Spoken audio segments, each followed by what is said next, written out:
नमस्कार, मैं हूं ब्रह्मदत्त दुबे। आप सागर एक्सप्रेस न्यूज का खास कार्यक्रम देख रहे हैं। मध्य प्रदेश के सागर की एक बहुत बड़ी तस्वीर हम आपको दिखा रहे हैं, जहां एक पटवारी जो अब इस दुनिया में नहीं रहे, वो कभी इस हॉस्पिटल गए, कभी उस हॉस्पिटल गए, कभी बीएमसी से भगाए गए, कभी सागर श्री हॉस्पिटल से भगाए गए। तो भाग्योदय पहुंचे तो उन्हें गेट से ही भागना पड़ा और वो ऑटो से इस हॉस्पिटल उस हॉस्पिटल जा रहे थे और ऑटो में ही उन्हें दम तोड़ दिया। ये बहुत दर्दनाक तस्वीर है। सरकार के सामने सवाल है, इंतजाम बहुत लेट हो रहे हैं। कितनी जानें चली जाएंगी जब तक आप इंतजाम करेंगे। कुछ ऑर्डिनरी व्यवस्था भी सरकार को, प्रशासन को करना चाहिए, लेकिन नहीं कर रहे। लोगों को इलाज नहीं मिल रहा और वो बेमौत मर रहे। देखिए इस खास रिपोर्ट को सागर एक्सप्रेस न्यूज के साथ।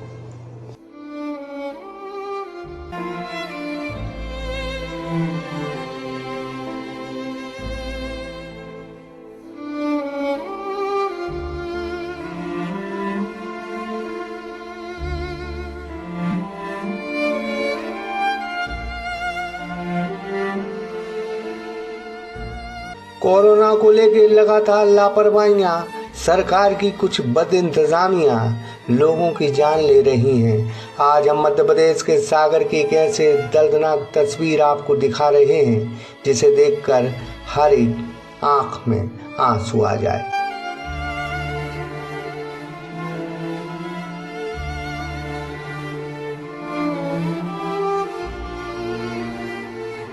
सागर के मकरोनिया के वार्ड नंबर 2 में रहने वाले नितिन श्रीवास, जो 2 दिन से सागर की सरकारी हॉस्पिटलों से लेके प्राइवेट हॉस्पिटलों के चक्कर काट रहे थे कि उन्हें कोई भर्ती कर ले, लेकिन उन्हें किसी हॉस्पिटल ने भर्ती नहीं किया। वो ऑटो पर सवार होकर इस हॉस्पिटल से उस हॉस्पिटल भटकते रहे और भटकते भटकते ऑटो में ही उनका दम निकल गया। उन्हें कोरोना था, उनको सांस लेने में दिक्कत हो रही थी। उन्होंने अपना टेस्ट करवाया था, लेकिन बीएमसी 4 से 5 दिन में रिपोर्ट देता है। रिपोर्ट आने के बाद ही उन्हें भर्ती किया जाता। वजह थी कि बीएमसी की सॉरी वार्ड में बेड नहीं था। प्राइवेट हॉस्पिटल तो भर्ती करते ही नहीं। नितिन को सांस लेने में तकलीफ हो रही थी। वह सागर के सागर श्री हॉस्पिटल गए, राय हॉस्पिटल गए, बीएमसी गए। बीएमसी वालों ने कहा कल आना, तब एडमिट करेंगे। वो ऑटो में सवार होकर भाग्योदय हॉस्पिटल गए, लेकिन उन्हें भाग्योदय प्रबंधन ने गेट के अंदर ही नहीं जाने दिया और उनकी ऑटो में तड़प तड़प कर मौत हो गई।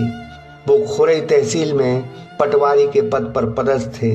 आज इलाज न मिलने की वजह से रुक रुक कर चलने वाली उनकी सांसें टूट गईं।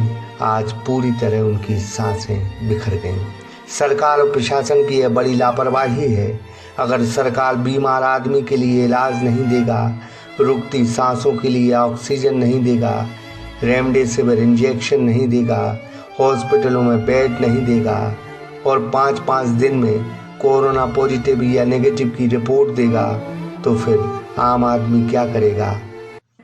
मेरे साला नितिन श्रीवास, जिसका मैंने कोरोना टेस्ट कल बीएमसी में कराया था, और उसके बाद मैंने डॉक्टरों से आग्रह भी किया कि इनको आप एडमिट कर लीजिए, तो वहाँ से मना कर दिया कि एडमिट नहीं करने, हम आपको दवाई दे रहे हैं।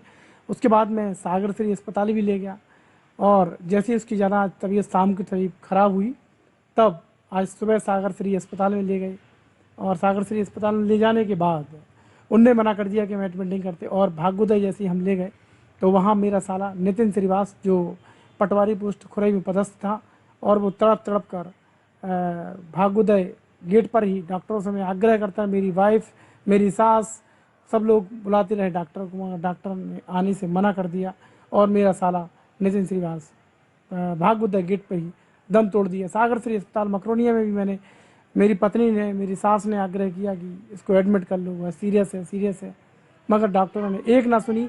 बीएमसी है तो वहाँ भी सुनवाई नहीं। आखिर जाए तो जाए कहाँ। हम संविधान के 4थे स्तंभ के पत्रकार और सब लोग हैं। पत्रकारों को जब सुरक्षा नहीं मिल रही है तो आम जनता को कैसे सुरक्षा मिल सकती है। इस शख्स की मौत पर सरकार और प्रशासन पर लाख सवाल खड़े होते हैं। संदेश और प्रवचन देना सरकार बंद करे, नहीं तो शिवराज जी आंधी और तूफान सुनामी आपके लिए तैयार हो रही हैं।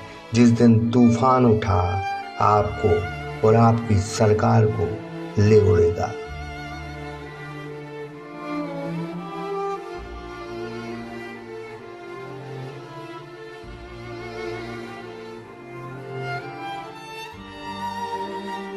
जितेंद्र श्रीवास, सागर एक्सप्रेस न्यूज, मकरोनिया।